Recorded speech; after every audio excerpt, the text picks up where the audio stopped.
ಮುಂಡಗೋಡ ತಾಲೂಕಿನ ರಾಮಾಪುರ ಗ್ರಾಮದಲ್ಲಿ ಗದ್ದೆಯಲ್ಲಿ ಕೆಲಸ ಮಾಡುವಾಗ ಕಾಣಿಸಿಕೊಂಡ ಅತಿ ಹೆಚ್ಚು ವಿಷಕಾರಿ ಹಾವು ಕೊಳಕುಮಂಡಲ ಹಾವನ್ನು ಮುತ್ತುರಾಜಹಳ್ಳಿ ಗಸ್ತು ವನಪಾಲಕರು ಕರೆ ಮಾಡಿದ ಕೂಡಲೇ ಬಂದು ಹಾವನ್ನು ರಕ್ಷಿಸಿ ಹಾವಿನ ಬಗ್ಗೆ ಜಾಗೃತಿ ಮೂಡಿಸಿ ಹಾವನ್ನು ಅದರ ಆವಾಸ ಸ್ಥಾನಕ್ಕೆ ಬಿಟ್ಟಿದ್ದಾರೆ.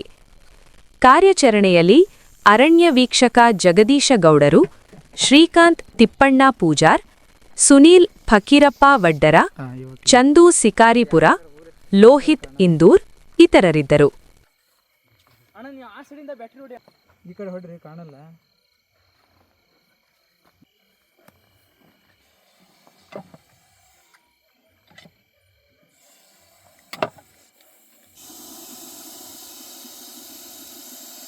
ಸೌಂಡ್ ನೋಡ್ರಿ ಯಾವ ತರ ಬರುತ್ತೆ.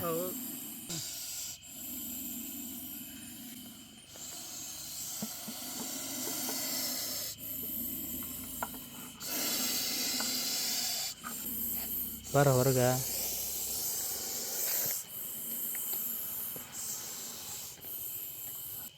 ಹೆಂಗ ಹೋಗ್ತತ್ತೆ ಉಳ್ಕೊಂತ.